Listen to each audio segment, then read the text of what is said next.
Hello दोस्तों, आपका फिर से स्वागत है मेरे यूट्यूब चैनल पे। तो हम लोग जैसे सीडीएस का मैथ्स का सिलेबस कंप्लीट कर रहे हैं, तो वही हम लोग आगे करेंगे।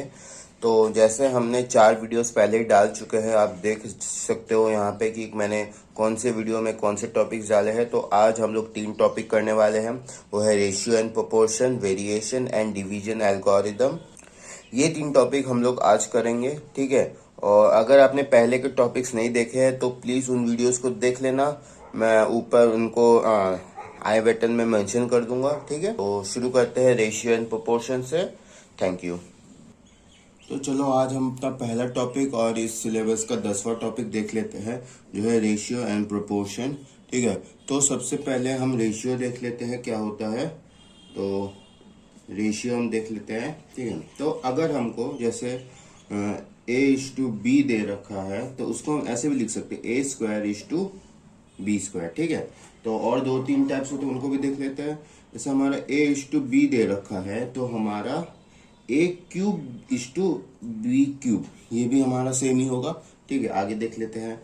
हमारा अगर A/B दे रखा है तो हमारा √A B/√B, ये भी हमारा इक्वली होगा, ठीक है। तो दो और होते वो देख लेते हैं। A/B जो है हमारा इक्वल होगा √A⁴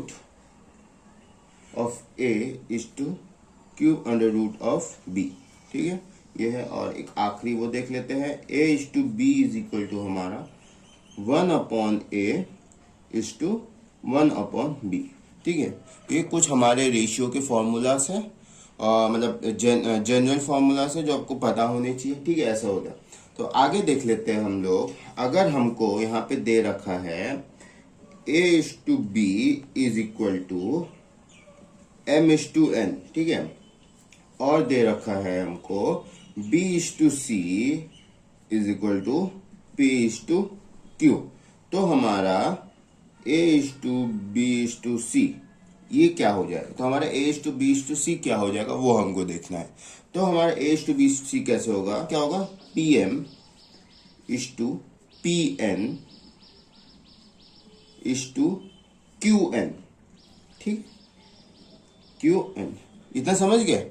ये कैसे हुआ, P को एक बार M से किया, P को एक बार N से किया एंड Q को एक बार N से किया, ठीक है। अगर हमको A/B दे रखा है, B/C दे रखा है, तो हमारा A/B/C ऐसे होगा, ठीक है। अब आगे देखते हैं। सपोज हमको और ज्यादा दे रखा है, जैसे हमको दे रखा है A/B दे रखा है M/N, B/C दे रखा है P/Q एंड C/D भी दे रखा है, हमारा है R/S, ठीक है। तो इस कंडीशन में हमारा A/B/C/D ये क्या होगा, ठीक है। अब इसको कैसे निकालेंगे, इसको ऐसे निकाल सकते हैं हम लोग M/P/R, ठीक है। पहले सारे लिख देते हैं M/P/R, सबके पहले वाले लिख दिए H2। अब आगे क्या होगा N/P/R, ठीक है। आगे क्या होगा N/P/R, एक बार M/P/R कर दिया, एक बार N/P/R कर दिया, ठीक है। अब C क्या होगा, अपना होगा C N/Q/R, ठीक है। पहला दूसरा पहला ये हो क्या होगा N/Q/R, ठीक है।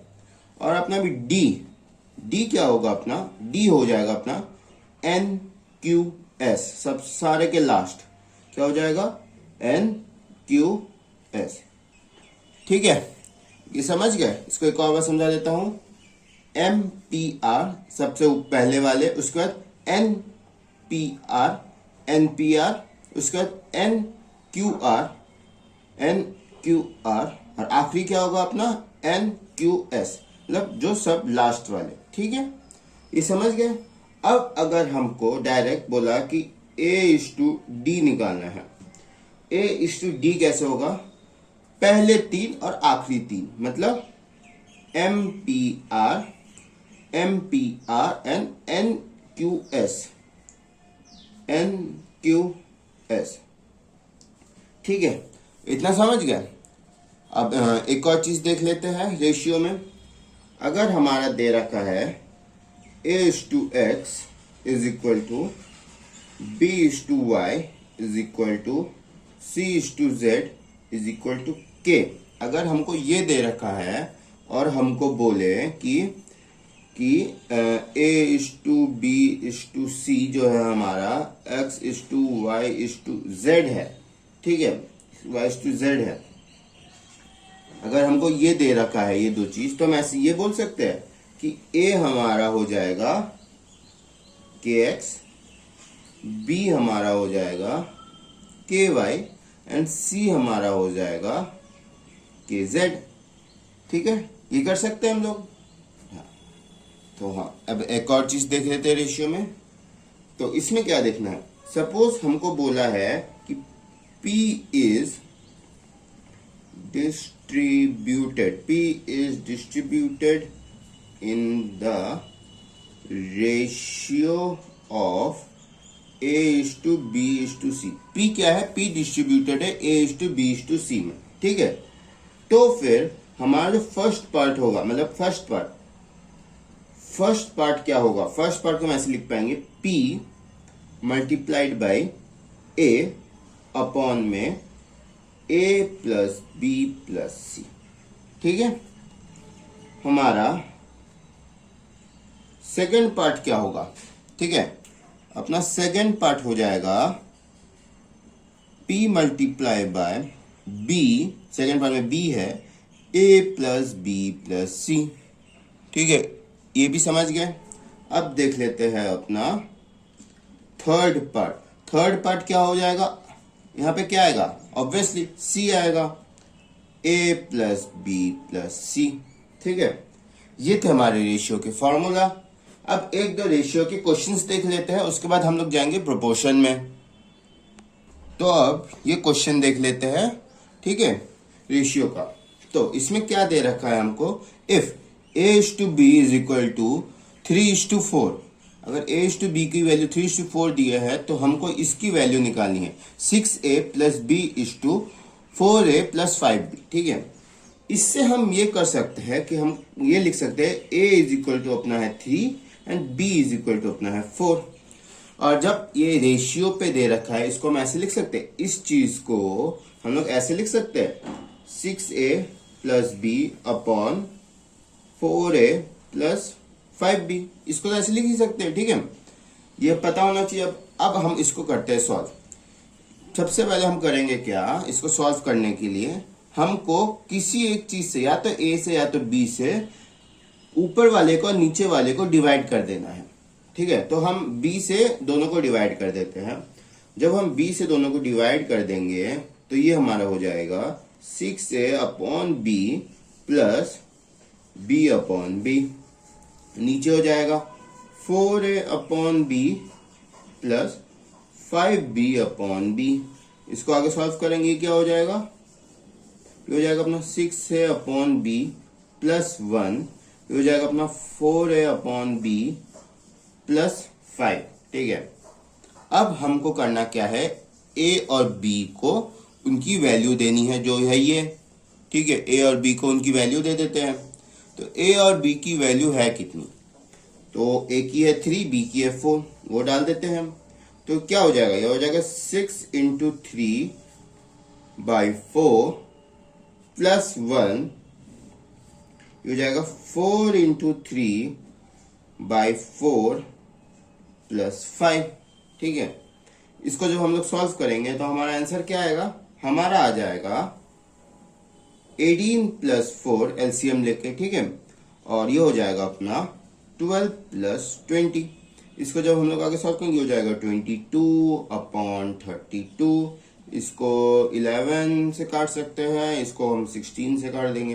तो क्या आया, अपना आया ना 11:16। इसको कैसे लिख सकते हैं, इसको ऐसे लिख सकते हैं 11:16, यही तो है ये, ठीक है। हो गया ये क्वेश्चन। चलो अब आगे देखते हैं। तो चलो एक और क्वेश्चन देख लेते हैं, ठीक है, रेशियो का। तो क्वेश्चन दे क्या रखा है, the sum of 3 number is 89। 3 number का सम 89 दिया है, तो ऐसे लिख सकते हैं A plus B plus C is equal to, sorry, it's 98, not 89, is equal to 98. Okay, तो ये हमको दे रखा है. अब आगे क्या बोला है, if the ratio between the first and second number is 2:3. तो हमारा ये दिया है A:B, हमको दिया है 2:3, and the ratio between second and third number is 5:8. मतलब B:C हमको क्या दिया है, हमको दिया है 5:8. और हमको क्या बोला है, what is the second number. तो हमको B निकालना है, हमको ये निकालना है. ठीक है, तो उसको कैसे निकालेंगे, मैंने आपको एक फॉर्मूला पढ़ा जिसमें A:B दिया है, B:C दिया है, तो उसको कैसे करते हैं, वही फॉर्मूला यूज होगा. तो हमको क्या दिया है, हमको दिया है A:B:C, ये हमको निकालना है. तो कैसे निकालेंगे बोला था, पहले 5 into 2 5 into 2 is to 5 into 3 5 into 3 is to 3 into 8. ठीक है, is to 3 into 8. ठीक है, अब इसको आगे सॉल्व कर लेते हैं. ये हो जाएगा हमारा 10 is to ये हो जाएगा 15 is to ये हो जाएगा 24. ठीक है, ये हमको रेशियो मिला है इसका, ये बी नहीं है हमारा, याद रखना. काफी लोग इसी को 15 कर देते हैं, ऑप्शन में 15 दिया रहेगा, आप लोग इसको 15 कर दोगे. ये हमको बी का रेशियो मिला है. हमको क्या फाइंड, सेकंड नंबर जो यहाँ पे था इसका सेकंड नंबर निकालना है हमको. ठीक है, ये हमको इसका रेशियो दे रखा है कि ए 10% है, 15 एंड 24. ओके, जो हमको मिला के 98 देता है, पर हमको बी का ओरिजिनल वैल्यू लेना है. वो कैसे करेंगे, मैंने आपको थोड़ी देर पहले समझाया था. SECOND सेकेंड पार्ट का फॉर्मूला को, वो क्या फॉर्मूला क्या था, P into B A plus B plus C. P क्या है अपना, P दिया है 98 मल्टीप्लाई बाई B क्या है 15, नीचे क्या हो जाएगा 10 प्लस 15 प्लस 24. ठीक है, इसको सॉल्व करेंगे, क्या हो जाएगा 98 ऊपर 15 नीचे 49. इसको काटेंगे, ये जगह 2 इंटू 15 30. बी है अपना 30. ठीक है, वैसे अगर ए निकालने को बोला होता तो हम लोग ऊपर ए लिख लेते, ऊपर 10 लिख लेते. ऐसे सी निकालने को बोलते हो तो हम लोग तो ऊपर सी लिख लेते, थर्ड पार्ट 24 लिख लेते ऊपर. ठीक है, हमको क्या बोला था, बी निकालने को, तो हमने 15 लिखा है और अपना वैल्यू क्या है 30. ठीक है, अब आगे देखते हैं. तो चलो अभी प्रोपोर्शन के बारे में बात कर लेते हैं. ठीक है, इसके बारे में बात कर लेते हैं. तो इसका जो बेसिक है पहले वो जान लेते हैं हम लोग. अगर हमको दिया है 5:25 एंड 7:35, इसको कैसे सॉल्व करेंगे, याद रखना, अंदर वाले नंबर एक साथ एंड बाहर वाले नंबर एक साथ. ठीक है, तो इसको क्या करेंगे हम लोग, 5 मल्टीप्लाई बाय 35 इक्वल टू हमारा होगा 7 मल्टीप्लाई बाय 25. 5 मल्टीप्लाई बाय 35 कितना होता है, 5 मल्टीप्लाई बाय 35 होता है 175 is equal to, and 7 multiply by 25 कितना होगा, 7 मल्टीप्लाई बाय 25 भी होगा 175. ठीक है, ये है हमारा बेसिक प्रोपोर्शन का कंसेप्ट. अब हम लोग 2-3 चीजें देख लेते हैं. हमको 2-3 चीज निकालना होता है. जैसे थर्ड, अगर हमको बोला कि थर्ड प्रोपोर्शन निकालना है, थर्ड प्रोपोर्शन निकालना है, ये हमको निकालने को बोला, तो थर्ड प्रोपोर्शन कैसे निकालते हैं. ठीक है, तो ये देख लेते हैं. हमको थर्ड प्रोपोर्शन क्या दिया रहेगा, हमको A:B दिया रहेगा एंड B:C दिया रहेगा. ठीक है, और हमको बोलेगा कि C का वैल्यू निकालो थर्ड प्रोपोर्शन. तो उसका फॉर्मूला क्या है, B²/A. इसमें याद करना था, कुछ कंसेप्ट आपको पता होना चाहिए. ठीक है, B²/A. और अगर हमको बोला कि फोर्थ प्रोपोर्शन निकालना है, फोर्थ प्रोपोर्शन निकालना है, तो वो कैसे निकालेंगे हम लोग, वो निकालेंगे A:B:C:D. ठीक है, ये हमको दे रखा है.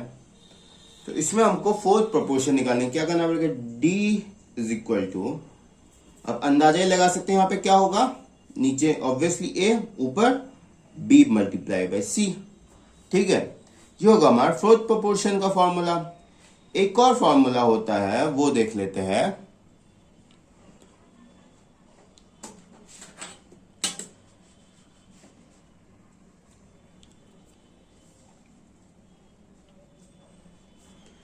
Mean proportion, mean proportion, mean proportion, ये क्या होता है, इसको कैसे निकालते हैं?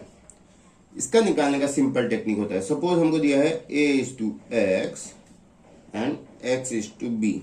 इसको इसकी तरह ट्रीट मत करना थर्ड प्रोपोर्शन की, थोड़ा अलग है, ठीक है, ऑलमोस्ट। तो अब इसको क्या कहेंगे, हमको निकालना है अपना x का वैल्यू।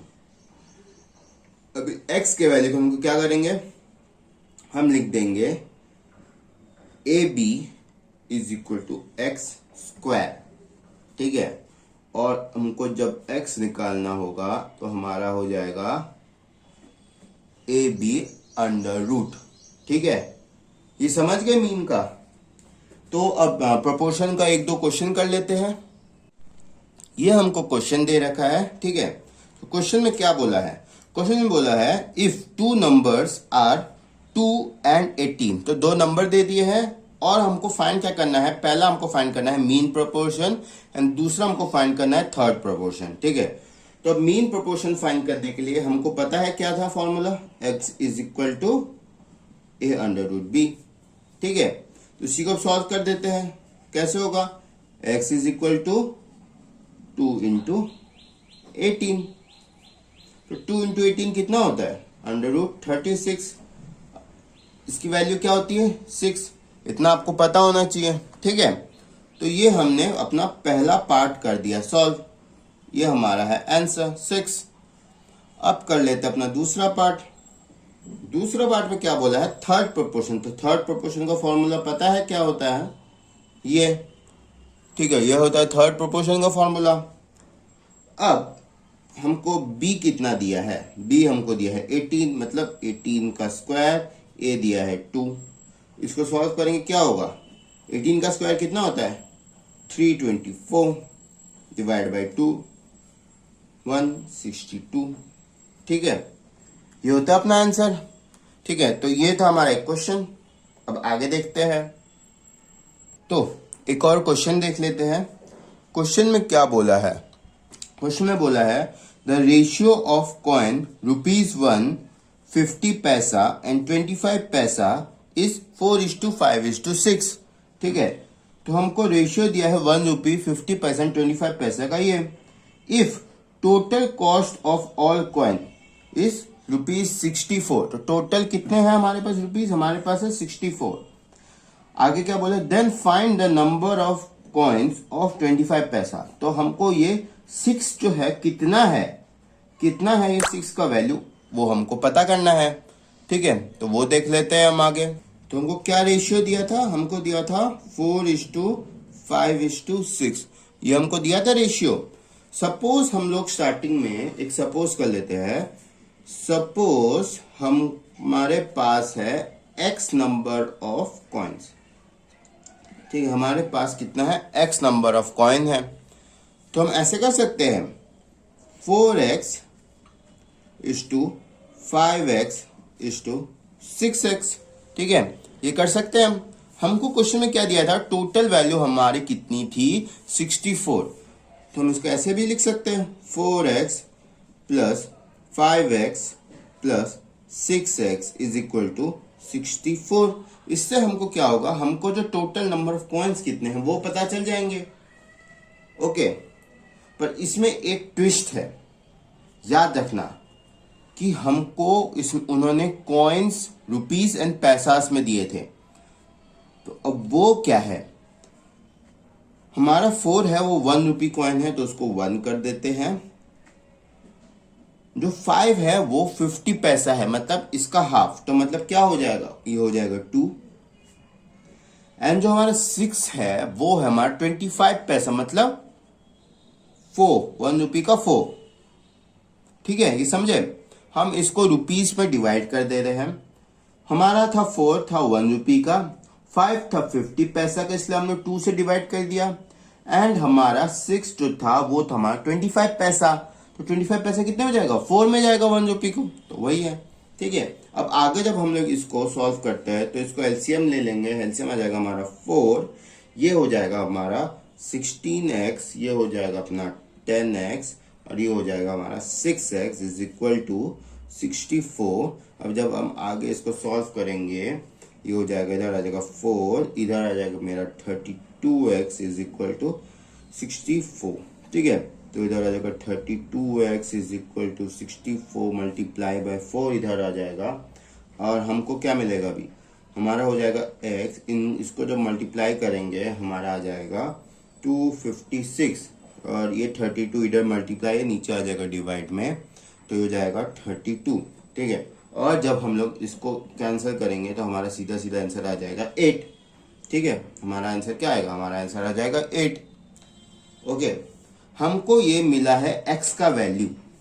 अब हमको देखना है कि हमारा 25 पैसे के कॉइन्स कितने हैं, वो हमको फाइंड करना था। तो क्या कर, 25 का क्या है, 6x था ना 25 का, तो 6 इंटू 8 हमारा कितना हो जाएगा, 48 कॉइन्स। 48 कॉइन्स है हमारे 25 पैसे के। ठीक है, 25 पैसे हमारे पास कितने कॉइन्स है, 48। और अगर हमको बोलते कि 50 पैसे कितना कॉइन्स है, तो वो कैसे करते हम लोग, तो हम लोग सेम 5x कर देते।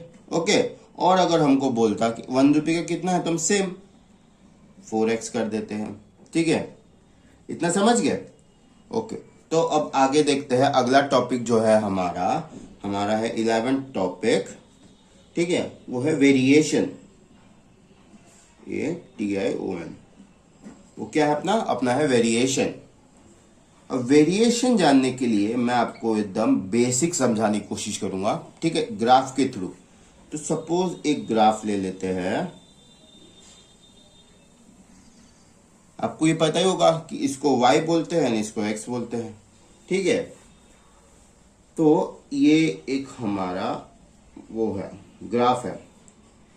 ठीक है, यहां पे हमारा x y है, और यहां पे हमारा x है। ठीक है, तो इसमें क्या होता है, हमारे दो टाइप के क्वांटिटीज होते हैं। ठीक है, इसमें हमारे होते हैं दो टाइप के क्वांटिटीज। जो पहला होता है वो होता है अपना कांस्टेंट, और जो दूसरा होता है वो अपना होता है वेरिएबल। ठीक है, जिसकी वैल्यू हर सिचुएशन में चेंज करती है। ठीक है, इसमें हमारा y है कांस्टेंट, और हमारी x की वैल्यू चेंज हो रही है। ओके, इतना समझ गया। अब कैसे चेंज होगा वो हम देख लेते हैं। जब हमारा y इधर है, हमारा x इधर, फिर हमारा सपोज y इधर है, तो हमारा x है इधर।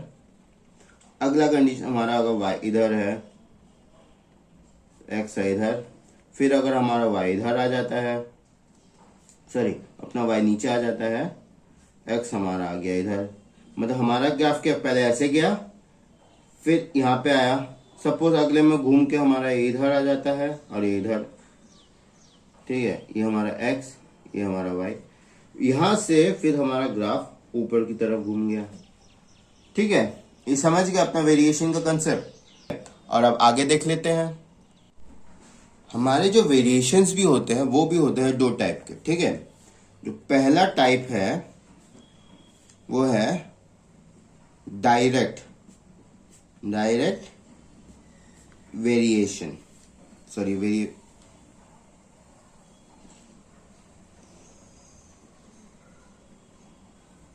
Direct variation. ठीक है, और जो दूसरा टाइप है वो है हमारा इनडायरेक्ट वेरिएशन।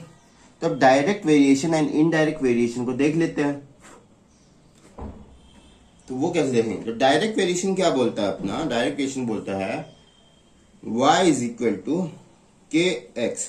ठीक है, ये है अपना डायरेक्ट वेरिएशन का स्टेटमेंट। ओके, तो इसको कैसे वो करेंगे, सपोज हमने ले लिया है k इज इक्वल टू अपना 5, k को हमने क्या ले लिया है, k इज इक्वल टू अपना ले लिया है 5। ओके, तो इसमें हम कैसे देखते हैं, इसमें हम वो भी ग्राफ वाला कंसेप्ट समझेंगे। अगर हमारा x हम लोग 1 ले लेते हैं, ठीक है, x हम लोग 1 ले लेते हैं, तो हमको y क्या लेना पड़ेगा, y हमको लेना पड़ेगा 1 इंटू 5, जिससे हमारी वैल्यू क्या आएगी 5। ठीक है, ये कंसेप्ट समझे, ये कंसेप्ट क्लियर हुआ। अब आगे देख लेते हैं। अगर हम लोग x को 2 ले लेते हैं,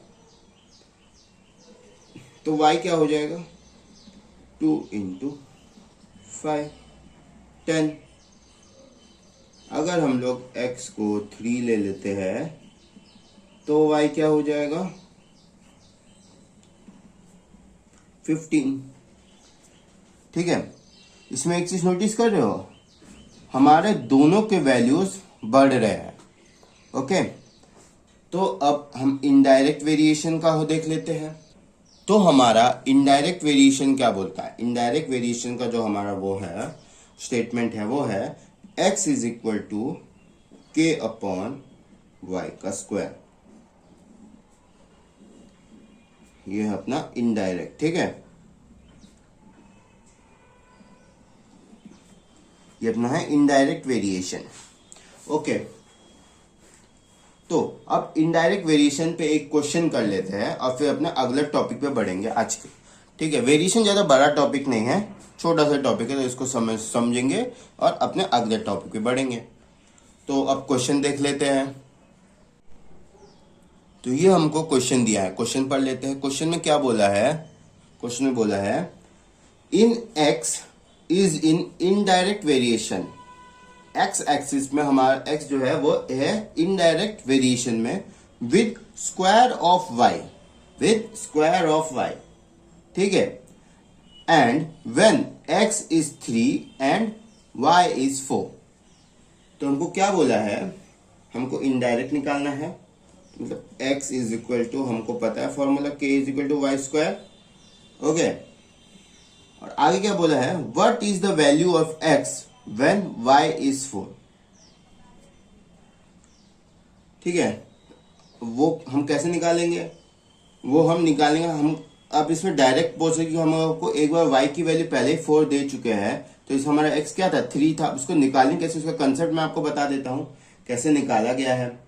ओके, तो हमको यहाँ पे क्या दे रखा है, इसको हम ऐसे लिख सकते हैं k is equal to X Y square. इसी चीज को हम ऐसे लिख सकते हैं। अब हमको पहले कंडीशन में x एंड y की वैल्यू दे रखी है, तो x एंड y की वैल्यू क्या है, x है 3 इंटू वाई है 4 का स्क्वायर। ठीक है, और ये है k के बराबर। तो क्या है ये, इसका आंसर क्या हो जाएगा, इसका हो जाएगा 48। k की वैल्यू हमको 48 मिली है, यानी हमको इसकी वैल्यू मिल गई है। ओके, तो अब हम आगे इसको सॉल्व करते हैं। अब हम जब इसको सॉल्व करेंगे, हमको निकालना क्या है x, तो x is equal to k by Y square होता है। इसको ऐसे भी लिख सकते हैं x X square by Y square. ठीक है, ऐसे लिख सकते हैं। इसकी वैल्यू हमको पता है 48, इसकी वैल्यू पता है y की 4 दे रखी है हमको की स्क्वायर। इसको सॉल्व करें क्या आएगा, यहाँ पर है 48, इधर हो जाएगा 16, 3 x इज इक्वल टू 3। ठीक है, कंसेप्ट समझ गए। अगर ये हमारा बेसिक कंसेप्ट है वेरिएशन का। अब अगला टॉपिक देख लेते हैं। अब जो अपना अगला टॉपिक है वो है डिवीजन एल्गोरिदम। ठीक है, तो एक बेसिक वो डिवीजन ले लेते हैं। अगर हम इसको करते हैं, ठीक है, ये हमारा बेसिक डिवीजन है। अब हम इसके थ्रू हम अपना डिवीजन एल्गोरिथम समझते हैं। तो जो हमारा 38 है वो क्या है, उसको हम लोग बोलते हैं डिविडेंड। ठीक है, इसको समझाने की जरूरत नहीं है। 5 को हम बोलते हैं डिवाइजर। ठीक है, 7 को बोला जाता है कोशेंट, 3 को बोलते हैं हम लोग रिमाइंडर। ठीक है, इतना पता हो गया। अब इनका एक फॉर्मूला होता है, वो फॉर्मूला क्या होता है? ठीक है, dividend is equal to divisor, dividend is equal to divisor multiply by quotient. ठीक है, multiply by quotient plus reminder. ठीक है, ये याद हो जाएगा। इसमें याद करना ही क्या है, ठीक है, ये आपको पता होना चाहिए। ओके, अब एक क्वेश्चन देख लेते हैं इस टॉपिक का। तो ये क्वेश्चन दे रखा है, क्वेश्चन पढ़ लेते हैं। On dividing 18270 by a certain number x। ठीक है, तो हमको ये पता चल गया है कि ये है अपना डिविडेंड। ठीक है, हमको हमारा डिविडेंड मिल गया है। ठीक है, हमको दिया है 18270 by a certain number x, मतलब हमको निकालना क्या है, डिवाइजर निकालना है। ओके, हमको अपना डिवाइजर दिया है x। The quotient is, quotient हमको दे दिया है, कोशेंट क्या है 186 दिया है, and the reminder is 42, reminder is 42। ठीक है, अब हमको 3 वैल्यू दी है, एक निकालना है। फॉर्मूला हमारे सामने है, पुट कर देंगे। क्या हो जाएगा फॉर्मूला, ये जाएगा 18270 is equal to x multiply by 186 plus 42। ठीक है, x को इस तरफ रखते हैं और ये जाएगा 18270 माइनस 42 इधर आ जाएगा, ये मल्टीप्लाई में इधर हो जाएगा 186। ठीक है, अब जब इसको सॉल्व करेंगे तो ये हो जाएगा हमारा 82281, ये हो जाएगा अपना 186। इसको जब हम लोग नॉर्मली डिवाइड करेंगे तो अपना आंसर आ जाएगा 98। ठीक है, आंसर क्या आएगा 98। x is equal to 98।